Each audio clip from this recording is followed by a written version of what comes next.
Hi, in front of me is Samsung Galaxy A02s, and today I would like to show you how you can download and apply live wallpaper called Magic Fluids. Firstly, open Play Store and type Magic Fluids. Then download this app from this developer.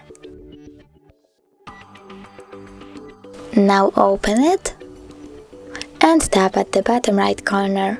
Choose Settings, click I accept, and customize your wallpaper however you want. When you're done, tap at the top right corner and bottom right corner again.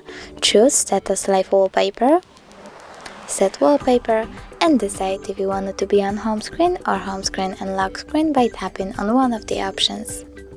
Thanks so much for watching. If you enjoyed this video, don't forget to leave a like, comment, and subscribe. Bye!